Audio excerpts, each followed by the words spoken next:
top 10 MLB picks. So at number one, it's got to be the Los Angeles Dodgers. This is a team that just won the NL West. They just won the World Series. They added Trevor Bauer to cinch up their pitching rotation, especially their starting pitching rotation. This is a really, really loaded team. I don't need to break down every single player, but in a truncated season, they had the best record in the MLB last year, 43-17, and I expect them to continue to roll this year in 2021. Mookie Betts, Cody Bellinger, this team is absolutely loaded. They should be the number one team heading into this year. At number two, the New York Yankees. Listen, I understand that in recent years, they have continued to come up a little bit short of our expectations, but you've got Garrett Cole. You just add Corey Kluber, rather, and Jonathan Taylor. Or Jamison Taylor, rather. And then Luis Severino is a big guy who's starting to come back. He was injured a lot last year, so their pitching is going to be a lot more formidable. You've obviously got Giancarlo Stanton, Aaron Judge, Gary Sanchez, and DJ LeMay, who was a finalist to win the AL MVP last year. And when you look at the New York Yankees, when you look at their best players, you think Aaron Judge, as I mentioned, Giancarlo Stanton. And then DJ LeMay, who is an afterthought, and this was a guy who was a finalist, finished third in the AL MVP discussion. So I got the Yankees at number two. At number three, I got the San Diego Padres.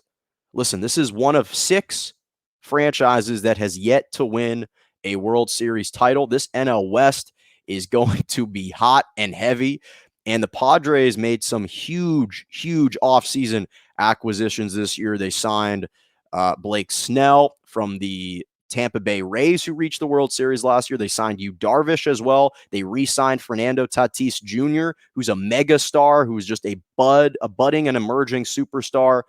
You pair him with Manny Machado and Eric Hosmer. The San Diego Padres kind of had a breakout season last year, and I expect them to continue to take that next step this year and be a legitimate contender in the NL, not just the NL West. They could easily knock off the Dodgers next year, potentially. So I've got them at number 3. At number 4, it's the Atlanta Braves. This is a team that just barely lost to the Dodgers in Game 7 of the NLCS last year. In fact, they led 3-1 in that series. They ultimately blew a 3-1 lead, but this is a really, really talented team. Obviously, Ronald Acuna Jr. is one of the brightest young stars in baseball. And they got Marcelo Ozuna, who batted .340 last year and was third in home runs in the MLB. He had 18 home runs last year in the MLB. You've got Max Fried, who won the Golden Glove Award last year. Freddie Freeman, who won the NL MVP award last year. This is a really talented group who just signed Charlie Morton and Drew Smyly as well. So look out for the Atlanta Braves at number 4. This is a legitimate threat. This is a legitimate team that can make some serious noise this year, especially in the postseason. I've got them at number 4. At number 5, the New York Mets. Listen, there's a new buzz in New York, and it's not just surrounding the Knicks and the Yankees. It's surrounding the afterthoughts, the Brooklyn Nets and the New York Mets. Steve Cohen, the new owner, is bringing in a new buzz. This is a really, really interesting team. They just added Francisco Lindor to Pete Alonso, who's an absolute monster. He crushed 53 home runs in 2019, was still a top home run hitter last year. And you pair them with just this nucleus, again, of Jeff McNeil and Michael Conforto, both of whom batted over 300 last year. You still have Robinson Cano. This is a really, really good team that's only getting better.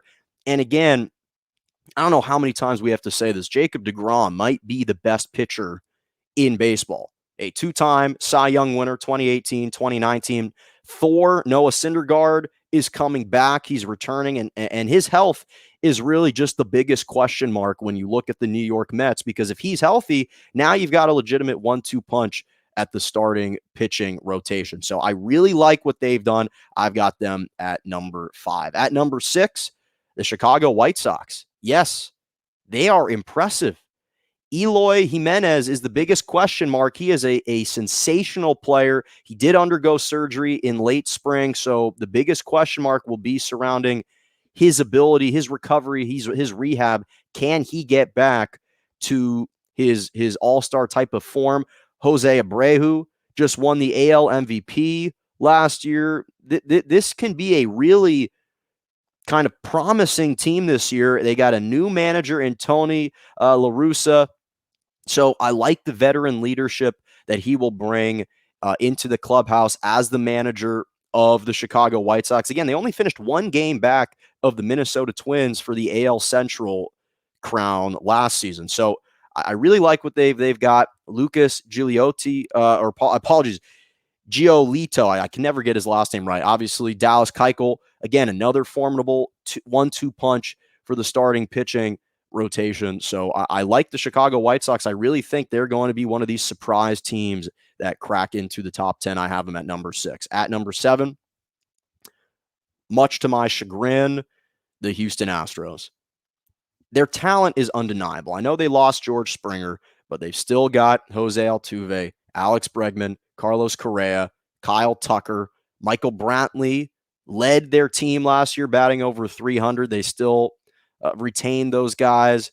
And Yordi Alvarez as well is a really kind of promising prospect that has blossomed last year. Initially was a Dodgers prospect. They had to trade him away, and he has flourished in Houston. And again, obviously we understand why they're able to attain a lot of their success. I don't need to rehash that. And obviously me as a Dodgers fan and LA native, I would love to see their World Series title stripped, voided, and revoked. I would love to see that, but it's undeniable that their talent has led to tremendous success every single season. From 2017 to 2019, they have won over 100 games in each of those seasons.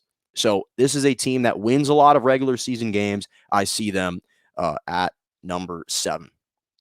At number 8, it's another team in the AL Central, the Minnesota Twins. Shout out to Jack Chapin. I know he's going to be happy about that. He's a big Minnesota Twins fan. And listen, I like the Minnesota Twins. In fact, some people have them ranked a little bit higher.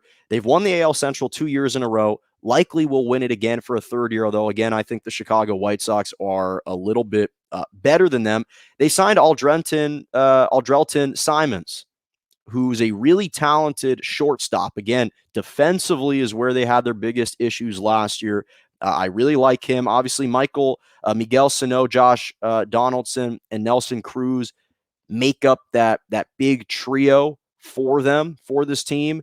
So I like what they're doing in Minnesota. I think they've got a lot of talent. Kenta Maeda is going to be back. He had a nice season as the starting pitcher last year. And then the biggest question mark, again, is the health of Byron Buxton. Because this is a guy who hit 13 home runs in 39 games last year. And so he just missed the remainder of the season because he was injured. So if he's healthy, now you've got a dynamic offense. You've got tremendous defense with the addition of Simon. So I like the Minnesota Twins, who were a little bit just derailed by injuries last year, at number 8. At number 9, the Tampa Bay Rays.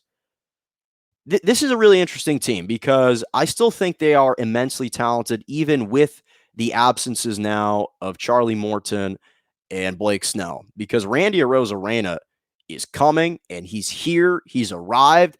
For crying out loud, he raced a horse in the offseason and nearly beat the horse in a 40-yard dash sprint. This guy had probably one of the best 20-game runs in the month of October, batted .377, like an 800 slug percentage, 430 on base percentage. This guy was absolutely raking in the postseason.